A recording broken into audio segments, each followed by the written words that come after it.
제9장.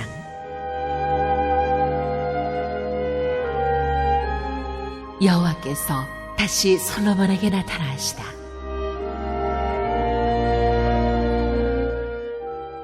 솔로몬이 여호와의 성전과 왕궁 건축하기를 마치며 자기가 이루기를 원하던 모든 것을 마친 때에 여호와께서 전에 기브온에서 나타나심 같이 다시 솔로몬에게 나타나사 여호와께서 그에게 이르시되 네 기도와 네가 내 앞에서 간구한 바를 내가 들었은즉 나는 네가 건축한 이 성전을 거룩하게 구별하여 내 이름을 영원히 그곳에 두며 내 눈길과 내 마음이 항상 거기에 있으리니 네가 만일 내 아버지 다윗이 행함같이 마음을 온전히 하고 바르게 하여 내 앞에서 행하며 내가 네게 명령한 대로 온갖 일에 순종하여 내 법도와 율례를 지키면 내가 내 아버지 다윗에게 말하기를 이스라엘의 왕위에 오를 사람이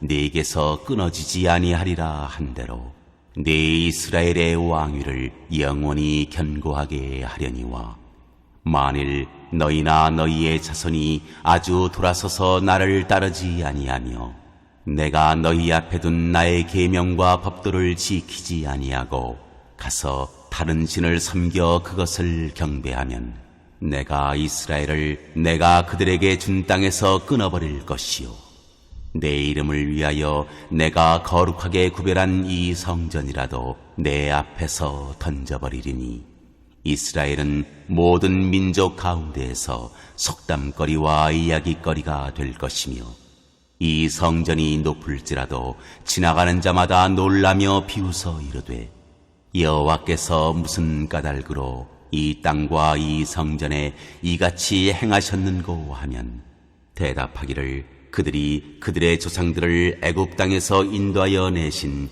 그들의 하나님 여호와를 버리고 다른 신을 따라가서 그를 경배하여 섬김으로 여호와께서 이 모든 재앙을 그들에게 내리심이라 하리라.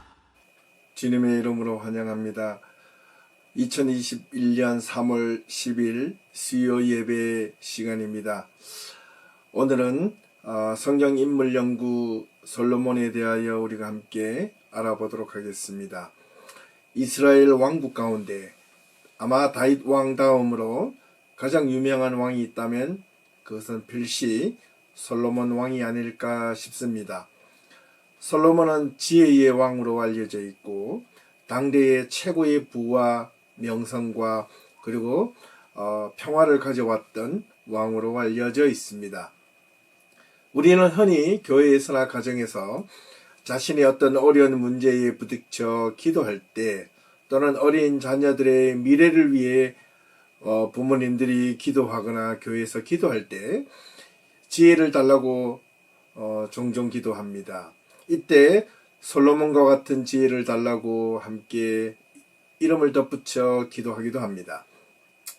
아마 아시는 분들도 계시겠지만 왜 이런 기도를 지혜를 간구할 때 솔로몬과 같은 기도를 지혜를 달라고 기도를 하게 되었을까요? 물론 성경에 있는 내용이기 때문에 그렇게 할 수도 있겠지만 물론 솔로몬과 같은 총명한 지혜를 달라고 기도하는 것 그 자체가 나쁜 것은 아니라 참 좋습니다만은 나중에 살펴보겠지만 처음에는 하나님이 주신 이 지혜를 솔로몬이 선한 도구로 사용하였지만 훗날 또 그의 가장 번성기와 말년에 솔로몬의 행적을 통하여 살펴보면 그 지혜가 그리 선한 도구로 사용되어진 것은 아니었던 것 같습니다.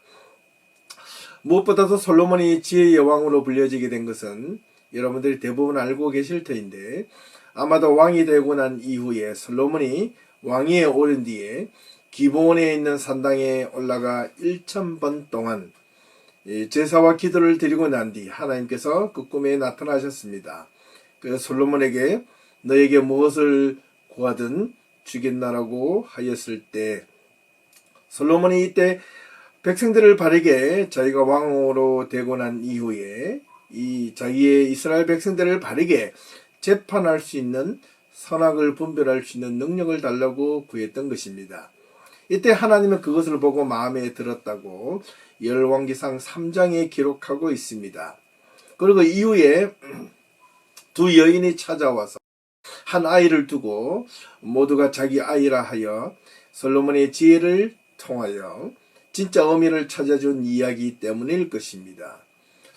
이로 인하여 교회에서 이런저런 이유로 성경을 인용하여 1000번 제단에 헌금을 하게 된다거나 또는 기도를 쌓으려 할 때, 또 자녀들을 위해서 기도할 때 솔로몬과 같은 지혜를 달라고 기도할 때, 저도 처음엔 어릴 때 그런 모습들을 보고 또 그런 어떤 1000번 제단 헌금 기도라고 했을 때 참여도 해보았습니다만은, 이제 훗날 목사가 되고 나서 이것을 면밀하게 다시 한번 더 돌아보게 되었을 때 과연 이것이 교회 행사적으로 옳은 것인가라는 것을 한 번 더 돌이켜보게 됩니다.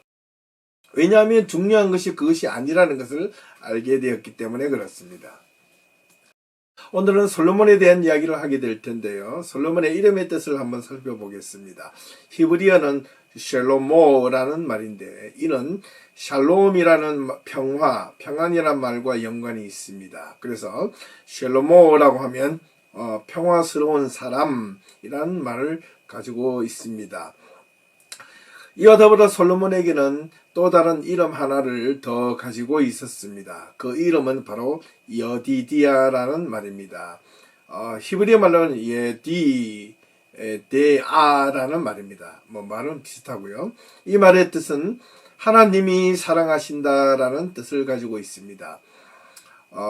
아버지 다윗에게 그 바세바를 취하고 난 뒤에 그 모습을 심히 불쾌하게 여겨 하나님께서 나단 선지자를 보내어줘 그 사실을 알게 하였던 그 선지자 나단 선지자가 이 솔로몬의 또 다른 이름을 여디디아라고 붙여준 것입니다.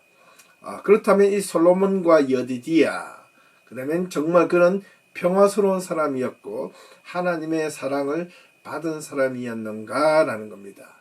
이 여디디아는 하나님이 사랑하신다라는 뜻을 가지고 있었거든요. 예. 아버지 다윗을 뒤를 이어 왕이 되었을 때 나단 선지자도 계속해서 솔로몬을 도와주는 장면이 보이는데요. 그가 왕위에 올라 이룬 치적이 있다면 그 첫 번째가 뭐라 해도 바로 하나님의 성전을 지은 일일 것입니다. 사실 솔로몬이 지었다라기보다는 선친인 아버지 다윗이 이 성전을 지을 준비를 다 하고 죽게 됩니다. 원래는 다윗이 하나님의 성전을 짓고 싶었지만 하나님께서는 다윗을 통하여 하나님의 성전을 짓도록 허락하지 않았습니다. 그래서 자기가 죽기 전에 성전을 지을 수 있는 모든 재료와 모든 여건들을 다 갖추어 놓고 죽었던 것입니다. 그래서 솔로몬은 알고 보면 사실 짓기만 한 것입니다. 네. 하여튼 솔로몬과 관련된 내용 가운데 가장 핵심 가운데 하나가 있다면 바로 오늘 본문이 있는 열왕기상 9장이 아닐까 생각합니다. 그 이유는 바로 성전과 관련되어 있는 내용입니다. 이후에 모든 하나님의 성전이 솔로몬을 통하여 짓고 난 이후에 솔로몬 시대를 기점으로 인하여 모든 이스라엘 백성들의 제사 중심은 법계 또는 회막 중심에서 성전 중심으로 이동이 되는 모습을 우리가 살펴볼 수 있습니다. 그래서 모든 제사의 중심은 성전 제사 중심, 예배도 신앙의 중심도 법계의 중심에서 성전 중심으로 모든 신앙에 재편되기 시작했다는 말입니다. 이런 말씀 중심에서 공간 또는 예배당, 제사 중심으로 바뀌어졌다는 말과 같은 뜻이기도 합니다. 여기서 저는 이스라엘 백성들이 성전 중심으로 모든 신앙의 중심이 바뀌면서 오히려 하나님의 말씀을 지키는 것이 율법화되어 버렸다고 생각합니다. 그들이 법계로 남아 있었다면 오히려 하나님의 말씀 중심이 그대로 온전하게 이루어지지 않았을까라는 생각도 하게 되었습니다. 왜냐하면 제사를 드리게 되면 또는 제사를 위한 형식이 필요하게 되고 형식은 절차를 갖추게 되어 있으며 그 절차와 형식이 몸이 건조한 외적인 것에만 계속해서 치르려는 그런 모습들이 이루어질 수 있기 때문에 그렇습니다. 오히려 그로 인하여 그 예배, 제사만 드리려는 오히려 몸이 건조한 외적인 형태에만 치우쳐지는 껍데기로 남을 가능성이 있었기 때문입니다. 그렇다고 성전이 필요 없다는 말은 결코 아닙니다. 성전이 없어서 구심점이 약화되는 일도 있기도 했습니다. 하여튼 오늘 이 성전을 다 짓고 솔로몬이 하나님께 성전 봉헌식을 한 뒤 하나님께서 솔로몬에게 찾아오셔서 하신 말씀을 오늘 첫 번째로 눈여겨보아야 하겠습니다. 그리고 이후에 솔로몬이 번성기와 말기에 하나님의 성전이 어떻게 되었는지를 돌아보며 우리의 신앙과 한번 마지막으로 비교해 보도록 하겠습니다. 먼저 오늘 열왕기상 9장 1절에서 9절에 대한 내용입니다. 이 내용이 전체 하나님께서 솔로몬에게 하신 말씀입니다. 한 번 더 제가 9장 1절에서 9절까지 천천히 읽어 내려가 보도록 하겠습니다. 솔로몬이 여호와의 성전과 왕궁 건축하기를 마치며 자기가 이루기를 원하던 모든 것을 마친 때에 여호와께서 전에 기본에서 나타나신 같이 다시 솔로몬에게 나타나사 여호와께서 그에게 이르시되 내 기도와 내가 내 앞에서 간구한 바를 내가 들었은즉 나는 내가 건축한 이 성전을 거룩하게 구별하여 내 이름을 영원히 그곳에 두며 내 눈길과 내 마음이 항상 거기에 있으리니 내가 만일 내 아버지 다윗이 행함같이 마음을 온전히 하고 바르게 하여 내 앞에서 행하며 내가 내게 명령한 대로 온갖 일에 순종하여 내 법도와 율례를 지키면 내가 내 아버지 다윗에게 말하기를 이스라엘의 왕 위에 오를 사람이 내게서 끊어지지 아니하리라 한 대로 내 이스라엘의 왕위를 영원히 견고하게 하려니와 만일 너희나 너희의 자손이 아주 돌아서서 나를 따르지 아니하며 내가 너희 앞에 둔 나의 계명과 법도를 지키지 아니하고 가서 다른 신을 섬겨 그것을 경배하면 내가 이스라엘을 내가 그들에게 준 땅에서 끊어버릴 것이요 내 이름을 위하여 내가 거룩하게 구별한 이 성전이라도 내 앞에서 던져버리리니 이스라엘은 모든 민족 가운데서 속담거리와 이야기거리가 될 것이며 이 성전이 높을지라도 지나가는 자마다 놀라며 비웃어 이르되 여호와께서 무슨 까닭으로 이 땅과 이 성전에 이같이 행하셨는고 하면 대답하기를 그들이 그들의 조상을 애굽 땅에서 인도하여 내신 그들의 하나님 여호와를 버리고 다른 신을 따라서 그를 경배하며 섬김으로 여호와께서 이 모든 재앙을 그들에게 내리심이라 하리라 하셨더라. 참 중요한 말씀을 하고 있습니다. 여기에 크가지 세 가지 내용을 준엄하게 제시하고 있는데요. 첫 번째, 하나님의 마음을 솔로몬에게 진심 어리게 설명하고 있습니다. 그에 앞서서 역대하 6장 1절에서 3절을 보면 그때에 솔로몬이 이르되 여호와께서 캄캄한 데에 계시겠다 말씀하셨사오나 내가 주를 위하여 거하실 성전을 건축하였사오니 주께서 영원히 계실 처소로서이다. 이렇게 하나님께 아뢰었습니다. 즉 쉽게 말하면 솔로몬이 하나님 이제는 더 이상 방황하시고 이 유랑민족과 같은 이스라엘 백성들을 정착시켰사오니 이제는 더 이상 유리 방황하지 마시고 겉돌지 마시고 이리저리 지나다니며 힘들어하지 마시고 내가 이렇게 하나님을 위하여 멋지게 만들어 온 성전에 거하셔서 편히 좌정하시옵소서. 이제 좀 쉬시옵소서. 이런 뜻이에요. 이렇게 말하자 하나님께서 솔로몬에게 이렇게 말씀을 합니다. 나는 네가 건축한 이 성전을 구별하여 거룩하게 구별하여 내 이름을 영원히 그곳에 두며 내 눈길과 내 마음이 항상 어떻게 거기에 있겠다 말씀하셨던 겁니다. 여기에 아주 중요한 의미가 담겨져 있습니다. 아무리 하나님을 위하여 크게 지은 성전일지라도 하나님을 위한 것일지라도 거기에 내 눈길과 마음이 항상 거기를 향해 있겠다는 말씀인데 이는 무엇을 뜻하는 말씀일까요? 그 안에 계시겠다? 바깥에서 너희들이 하는 모습들을 지켜보겠다? 네, 두 번째죠. 네, 이 성전에 들어오셔서 평안히 솔로몬은 하나님이 거하시길 원하셨지만 하나님은 어떻게 말씀하셨는가를 분명히 이해하실 필요가 있습니다. 내 눈길과 마음이 항상 그 길을 향해 있겠다는 그 말씀은 성전 안이 아무리 금으로 보석으로 치장되어 있다 할지라도 성전이 아무리 화려하고 휘황찬란하다 할지라도 그것이 나를 위하여 성전이고 나를 위하여 그보다 수백 배 수천 배 크게 짓고 화려하게 지은 성전일지라도 네가 원하는 것만큼 내가 거기에 앉아서 편히 쉬는 것이 아니야. 내 눈길과 마음이 거기를 있겠다는 그 말은 내가 어떻게 지켜보겠다는 말씀입니다. 어디에서 성전 바깥이라도 내가 성전 안에 갇혀있는 하나님이 아니라는 아주 중요한 시사점을 알려주고 있습니다. 우리 신앙이 그저 예배를 드리는 것으로만 제사를 드리는 것으로만 우리가 하나님께 의무를 다했다고 생각하면 큰 오산이라는 겁니다. 예배를 시작하여 예배를 시작으로 우리의 삶 속에서 어떻게 구체화되어야 하는지 그 구체화되어야 하는 방법을 두 번째 하나님은 또한 이유로 설명하고 계셨다는 겁니다.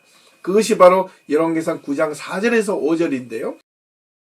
솔로몬을 비롯하여 온 이스라엘 백성들에게 성전에서의 제사보다 오히려 무엇을 마음을 온전히 하고 바르게 하여 하나님 앞에서 행하듯 하되 무엇을 하나님의 법도와 율례를 지켜 어디에서 네 삶 속에서 지켜 행하라는 것이었습니다. 이는 제사 즉 예배보다 예배를 드렸느냐? 그러면 예배를 드린 그 마음을 가지고 네 삶 속에서 어떻게 하나님의 법도와 율례를 가지고 살아야 할지 고민하라. 그리고 구체적으로 그 삶을 살아가기 위해서 무엇을 해야 하는지 여기서 분명 설명해 주고 있는 내용입니다. 아무리 제사를 예배를 잘 드린다 할지라도 잘 드렸다 할지라도 그 삶이 엉망이고 삶이 온전하지 않으면 바꿔 말하면 하나님의 법도와 율례를 온전하게 지키지 않으면 어떻게 아무런 소용이 없다는 말이기도 합니다.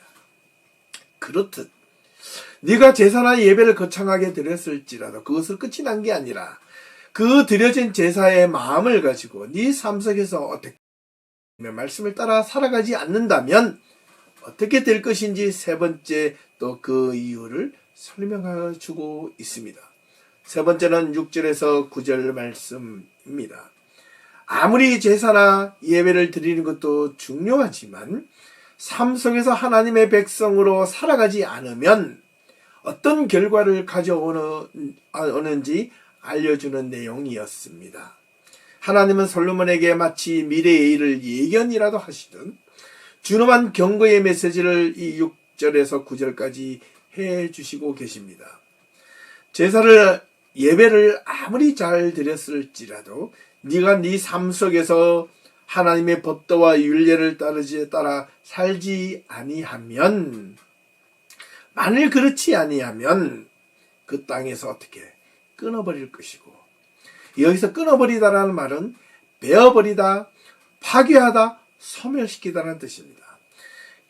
네가 하나님의 율법과 규례를 따라 살지 아니하면 하나님의 말씀을 따라 온전하게 네 삶 속에서 지키지 아니하면 그 땅에서 너를 끊어버릴 것이다, 베어버릴 것이다, 없애버릴 것이다.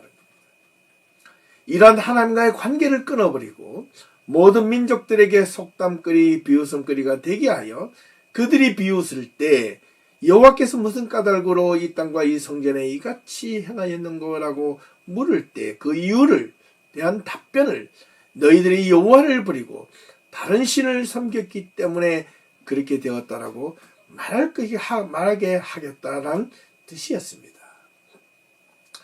자, 참 오늘 이 첫 번째 우리의 본문이었던 이 내용을 살펴보면 첫 번째 하나님의 성전을 짓고 나서 솔로몬이 하나님 앞에 어떻게 고백했습니까?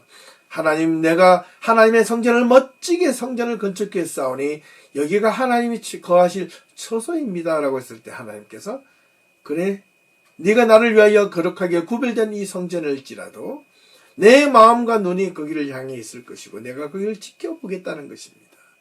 그리고 또한 이것도 중요하지만 더 중요한 것은 내가 너에게 가르쳐 명했던 하나님의 율법과 규례, 법도와 율례를 지켜야 한다. 지키면 내가 네 자손을 끊어지지 않게 하겠고 만일 그렇지 아니하면 어떻게? 내가 이 땅에서 모든 이방 사람들에게 비웃음거리가 되게 하기 위해서 내가 너희들을 이 땅에서 끊어버리고 소멸시킬 것이라는 겁니다. 이게 얼마나 하나님의 성전을 앞에 두고 솔로몬은 경고의 메시지를 듣게 됩니다. 솔로몬은 어땠을까요? 그 말을 죽을 때까지 명심을 했었더라면 참 좋았지 않았을까라는 아쉬움을 또 갖게 됩니다. 이후에 성경을 읽어보게 되면 이제는 솔로몬이 드디어 어떻게 해요? 전성기에 접어들게 됩니다. 두 번째는 솔로몬이 하나님께 성전 봉헌할 때 하나님께서 솔로몬에게 그렇게 전하고 당부하고 또 당부하며 또한 경고의 메시지를 전했음에도 불구하고 솔로몬의 전성기와 말년에는 어떠했습니까? 그가 가졌던 하나님으로부터 얻었던 지혜를 가지고 무엇을 했습니까? 단적인 예로 시바의 여왕이 솔로몬의 부귀를 보려 찾아왔을 때 자기의 모든 내탄고를 보여주며 자랑하였습니다. 그리고 그의 말년에는 하나님의 성전 안에 온갖 우상들이 들어와 자리를 잡게 합니다. 왜냐하면 솔로몬은 하나님의 성전을 지키고 법도와 율례를 지키는 것보다 자신의 정치적인 이권과 목적이 하나님의 말씀보다 더 중요했는가 봅니다. 주변의 나라들과 화친을 맺기 위해 정략 결혼을 많이 했습니다. 그래서 수많은 후궁들이 솔로몬에게 올 때 그들이 섬겼던 신들을 함께 데리고 와서 하나님의 성전 안에 성전 바깥에 들여다 놓기 시작했던 것입니다. 솔로몬이 이를 적극적으로 오히려 권장하는 모습까지 보여졌습니다. 솔로몬이 어떻게 해요? 타락하게 된 것입니다. 하나님께서 성전을 두고 그렇게 경고의 메시지를 전했던 그 메시지가 이루어지게 된 것입니다. 그 말씀만 들었더라면 좀 부귀영화가 적었더라도 하나님의 말씀을 지켰더라면 솔로몬의 말로는 그렇게 비참하지 않았을 것입니다. 그런데 놀랍게도 솔로몬의 시대에 정치적으로, 경제적으로 여러 가지 모든 면에 있어서 이스라엘의 역사상 가장 안정기에 있었던 시대가 바로 솔로몬의 왕 때였다는 사실입니다. 가장 부강하고 가장 힘 있는 나라가 되었을 때에도 바로 솔로몬 왕 때였다는 겁니다. 그런데 오히려 나라가 안정이 되고 부강해졌을 때 솔로몬은 신앙적으로 점점 타락해져 갔던 모습을 볼 수 있습니다. 열왕기상 11장 1절에서 2절을 보니 솔로몬 왕이 바로의 딸 외에 이방의 많은 여인을 사랑하였으니 곧 모압과 암몬과 에돔과 시돈과 헷 여인이라. 여호와께서 일찍이 여러 백성들에 대하여 이스라엘 자손에게 말씀하시기를 너희는 그들과 서로 통혼하지 말며 그들과 서로 통혼하게 하지도 말게 하라. 그들이 반드시 너희의 마음을 돌려 그들의 신을 따르게 하리라 하셨으니 솔로몬이 그들을 사랑하였더라. 이방 여인을 사랑한 것이 하나님의 법도와 규례를 따르는데 방해가 되고 타락하고 변질된 도구가 되어버린 것입니다. 여기서 사랑했다는 말도 되지만 이방 여인을 좋아했다는 말이 좀 더 세속적인 표현으로 적당할 것 같습니다. 그렇기 때문에 그 여인의 외적인 것을 탐했던 이 솔로몬, 참 여인을 좋아했던 것 같습니다. 3절에서 5절을 보니 왕은 솔로몬은 후궁이 700이요 첩이 300이야.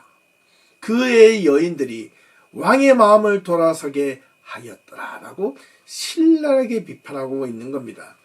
솔로몬의 나이가 많을 때에 그의 여인들이 그의 마음을 돌려 다른 신들을 따르게 하였으므로 왕의 마음이 그의 아버지 다윗의 마음과 같지 아니하여 그의 하나님 여호와 앞에 온전하지 못하였으니 이는 시돈 사람의 여신 아스다롯을 따르고 암몬 사람의 가정한 밀곰을 따름이라.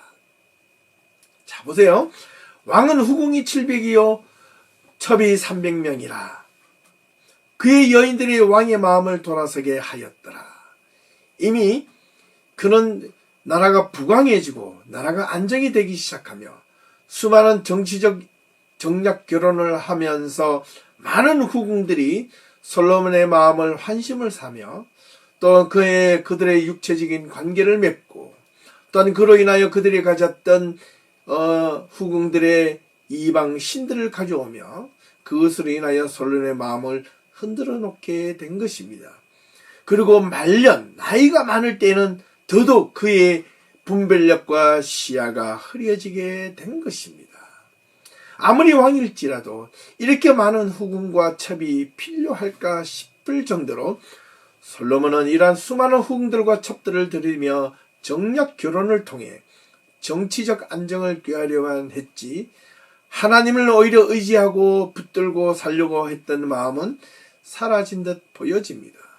분명합니다. 이렇게 결혼했던 이방 여인들이 솔로몬을 그냥 둘리 만무합니다.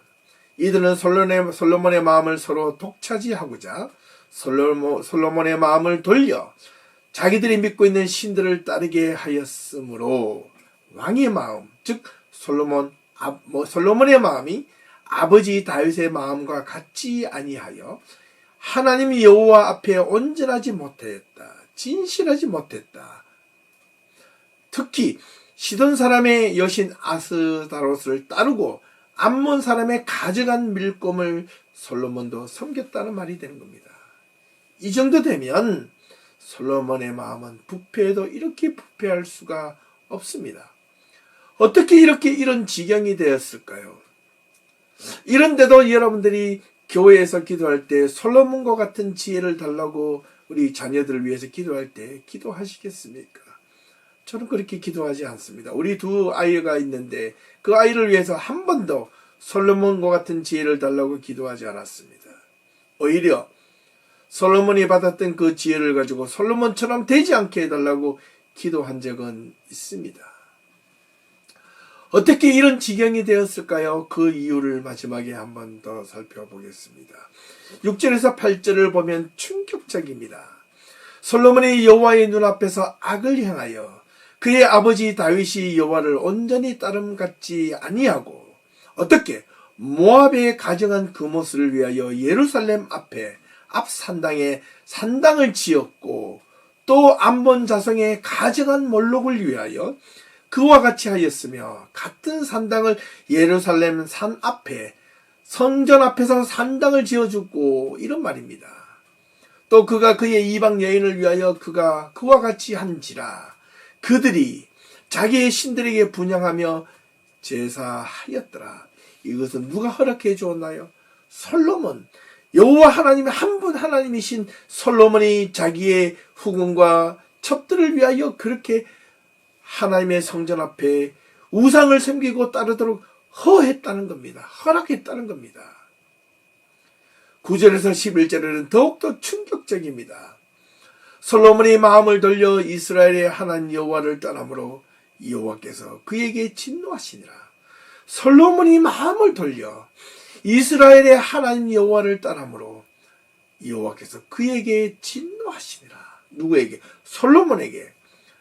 한 번 더 보세요. 여호와께서 일찍이 그에게 나타나시고 이 일에 대하여 명령하사 다른 신을 따르지 말라 하였으나 그가 여호와의 명령을 지키지 아니하였으므로 여호와께서 솔로몬에게 말씀하시기에 내게 이러한 일이 있었고 내가 내 언약과 내가 내게 명령한 법도를 지키지 아니하였으니 내가 반드시 이 나라를 내게서 빼앗아 내 신하에게 주리라. 참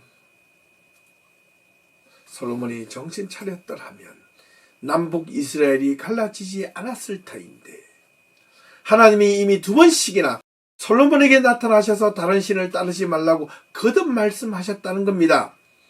솔로몬이 그런데도 여호와의 명령을 지키지 않았습니다. 왜 솔로몬이 하나님의 명령을 지키지 않았을까요? 그 이유는 바로 솔로몬의 자만과 오만과 교만과 또는 편견 때문이었습니다.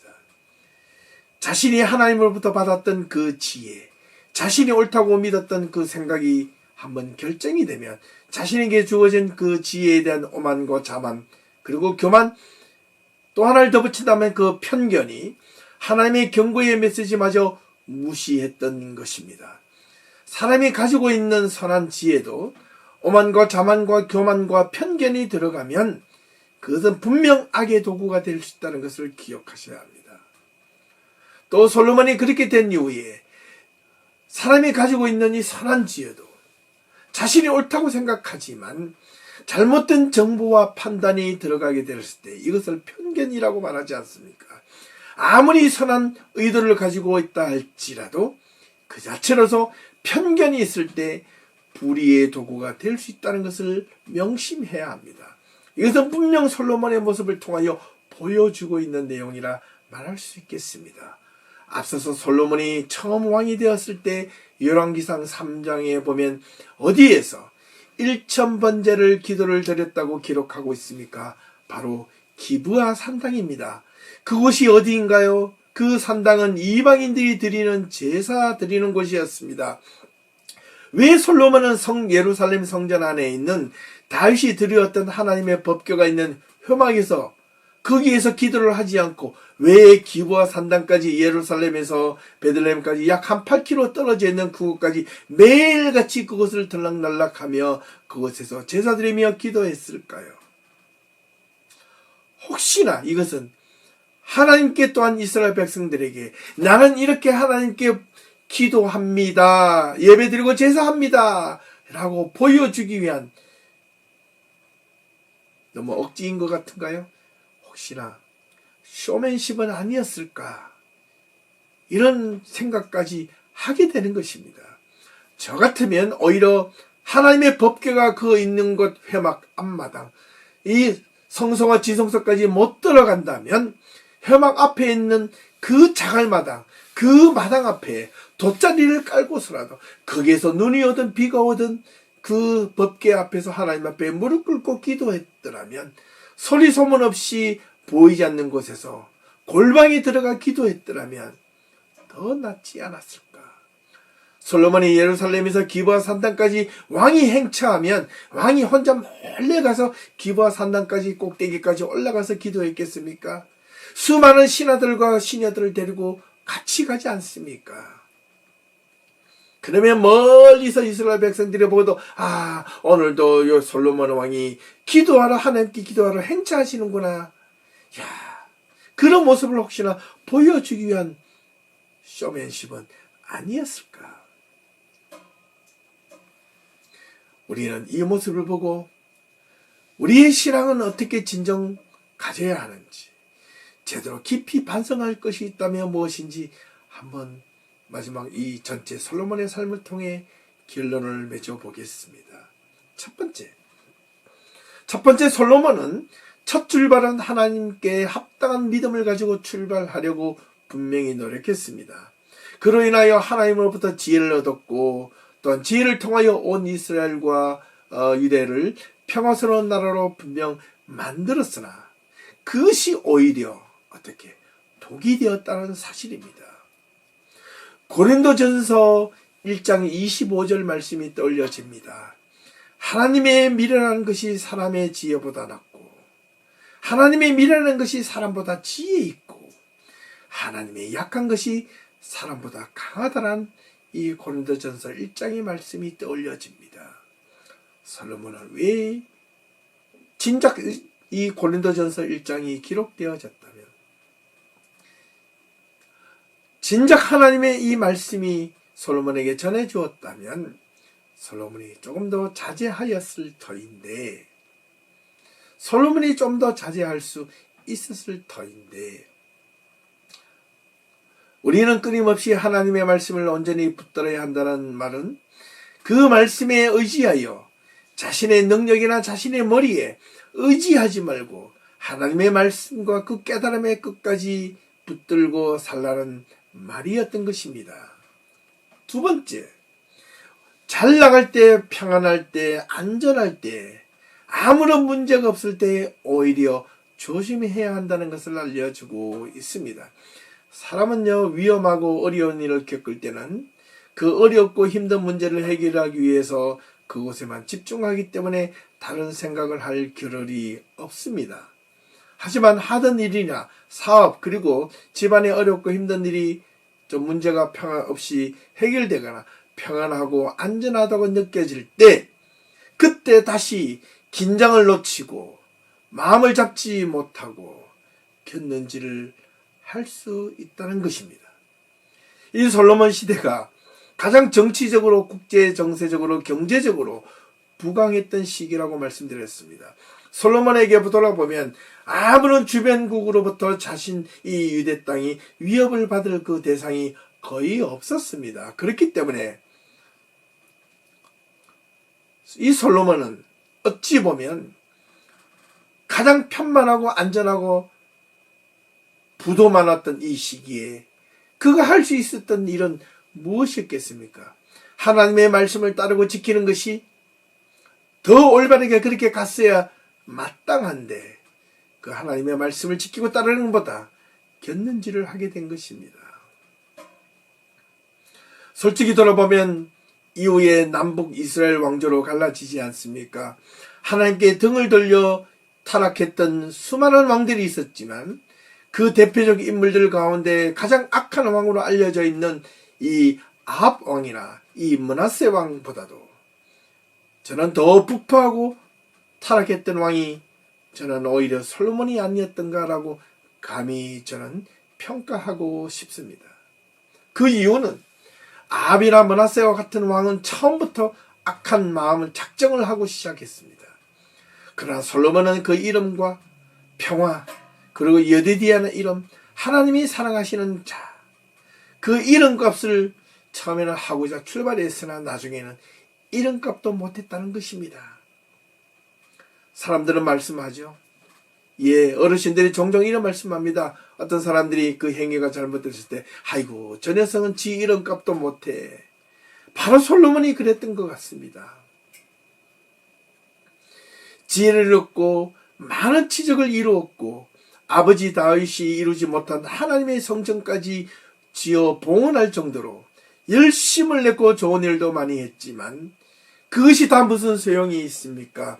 하나님의 진실한 조언과 경고의 메시지의 귀를 결국에는 기울이지 못했기 때문에 갈수록 자신의 지혜만 믿고 교만했고 오만했고, 이 편견과 오만과 아집 때문에 드디어 솔로몬은 부패하고 타락하며 이방신마저 섬기는 일까지 벌이게 되었고, 분명 열왕기상 11장에 보니까 하나님을 등을 졌다고 기록하고 있지 않습니까? 자, 여기까지. 이제 어떤 신앙을 가지고 살아야 할 것인가를 우리는 이 솔로몬을 통해서 우리는 알게 되었습니다. 누구든지 부와 평화와 안정을 추구하고 싶은 것은 당연한 겁니다. 그러나 부와 명예와 권력과 안정과 이 평안을 추구했을 때, 가졌을 때, 그 다음이 중요한 것입니다. 끝까지 하나님의 말씀을 붙잡으며 살아갈 것인가, 하나님께 받은 은사를 자신의 정쟁과 이익의 도구로 삼다가 타락하여 결국 하나님 앞에 버림을 받을 것인가. 솔로몬이 타락하게 시점은 바로 나이가 들어 시야가 흐려졌다는 말을 분명하게 하고 있고요. 그리고 안정이 되고 번영이 되었을 때, 문제가 생기지 않았을 때, 수많은 이방 여인들과 정략 결혼을 했을 때 하나님은 2번씩이나 그렇게 하지 말라고 경고했던 것 같습니다. 그런데도 솔로몬은 하나님의 말씀을 듣지 않고 자기의 정치적 정략과 이익과 부와 명예를 위하여 자기 생각대로 밀고 나갔던 것입니다. 결국 말년에 어떻게 되었습니까? 나이가 들어 시야가 흐려졌다는 것입니다. 종종 이런 말을 듣게 됩니다. 사람은 나이가 들면 과거의 일들을 먹고 산답니다. 옛날엔 이랬었는데, 옛날엔 이랬었는데, 옛날에 이것이 좋았었는데, 옛날에 그랬는데, 그것이 지금 무슨 소용이 있습니까?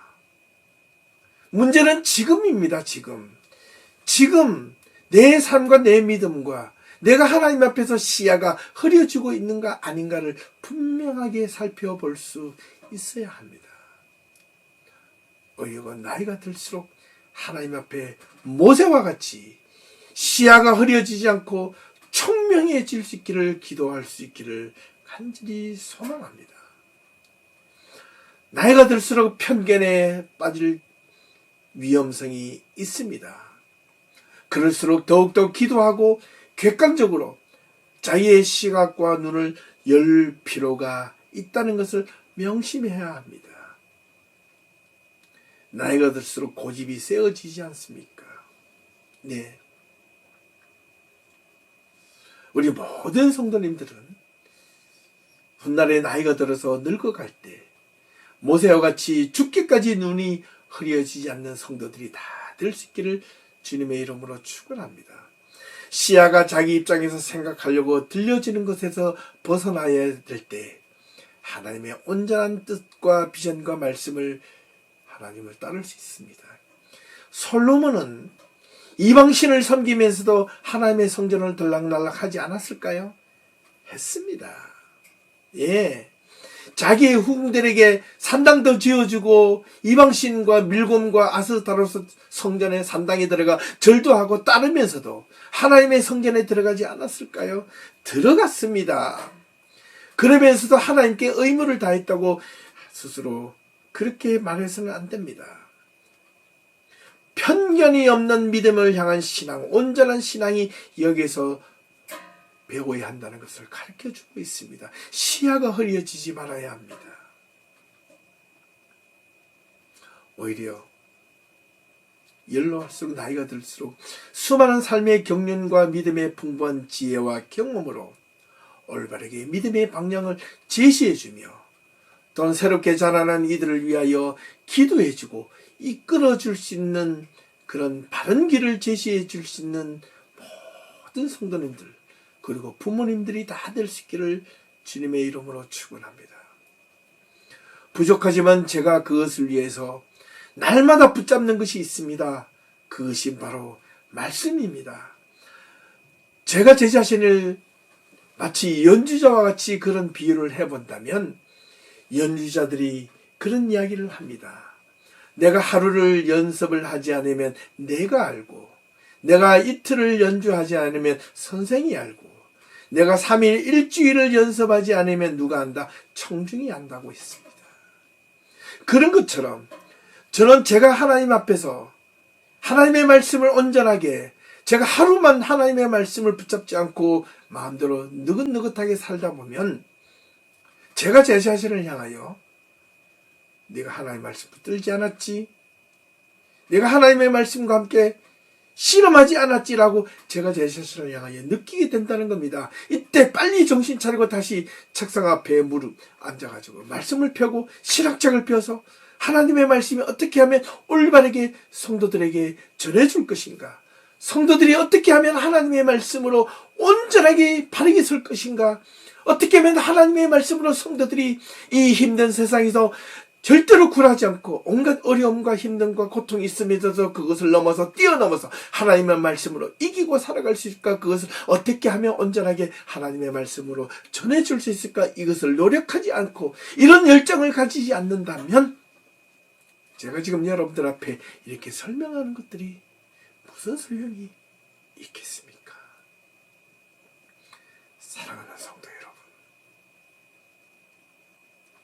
한 가정이 원만해지려면 한 가정의 가장이 잘 되어야 합니다.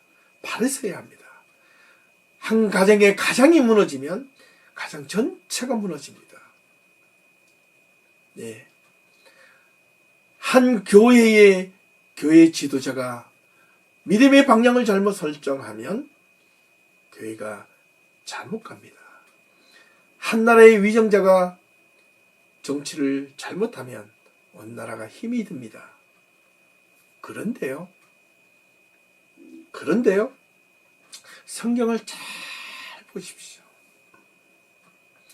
하나님의 말씀 앞에 선다는 것이 무슨 뜻인지, 하나님의 말씀 앞에서 말씀을 듣고 있는 이 목회자가 어떻게 말씀을 전해야 될지, 한 가정에서 가장이 하나님의 말씀을 붙잡고 살아야 된다는 것이 무슨 뜻인지 성경을 올바르게 이해하지 않으면 성경을 그저 자기가 원하는 대로 가장이, 목회자가, 정치인이 자기 마음대로 성경을 대입해 버릴 위험성이 있고 그것이 도리어 악의 도구가 될 수 있다는 사실을 오늘 솔로몬을 통하여 극명하게 배울 수 있습니다. 솔직히 말하면 저는 솔로몬을 조용하지 않습니다. 한 가지 배울 수 있다면 솔로몬이 지었다고 알려진 이 잠언과 전도서, 특히 전도서에 보면 솔로몬이 그것 때문이었던가요? 그가 전도서 1장에서 헛되니 모든 것이 헛되다라고 자기가 후회하고 있지 않습니까? 자기 삶에 대하여 반성하고 있지 않습니까? 그런데도 불구하고 좀 더 빨리 돌아섰더라면, 좀 더 하나님 앞에 진실된 모습으로 정직하게 섰더라면 남북 이스라엘 나라가 갈라지지 않았을 것인데 이 얼마나 또한 솔로몬으로 인하여 비극이 됩니까? 솔로몬이 하나님 앞에 바르게 서지 못하여 하나님이 어떻게 말씀하셨습니까? 네가 나를 따르지 아니고 내 법도와 율례를 어겼기 때문에, 정치를 잘못했기 때문이 아니라, 네가 이스라엘 백성들을 못살게 했기 때문이 아니라, 네가 이데올로기로 사로잡혀서 다른 길로 갔기 때문이 아니라, 네가 하나님의 법도와 율례를 지키지 않았기 때문에 내가 너를 버려 너의 나라를 떼어서 내 신하에게 주리라. 사랑하는 성도 여러분, 하나님의 말씀을 분명하게 기억하셔야 합니다. 저는 이 모습을 보고 참 날마다 안타깝고 눈물로서 기도합니다. 우리 성도님들이 하나님의 말씀을 온전하게 올바르게, 다른 것에 편견에 휩싸여 빠지지 말고 하나님의 말씀을 올바르게 이해하고 따라가면 그 말씀이 여러분의 삶에, 주의 말씀이 내 발의 무엇과 무엇이요 길이요 빛이요 등불이 된다는 사실을 명심할 수 있기를 소망합니다. 이제 말씀을 마치겠습니다. 오늘 말씀을 통해서 깨달은 바를 우리의 신앙과 삶 속에서 온전하고 바르게 적용되어질 수 있기를 간절히 소망하며 우리의 삶이 하나님의 은혜로 풍성한 믿음의 삶이 될 수 있기를 간절히 기원합니다. 감사합니다. 오늘 말씀을 마치고 다음 주에 다시 한 번 더 또 다른 인물을 통하여 찾아뵙도록 하겠습니다. 남은 한 주간 동안 평안한 삶이 될 수 있기를 진심으로 기도합니다. 감사합니다.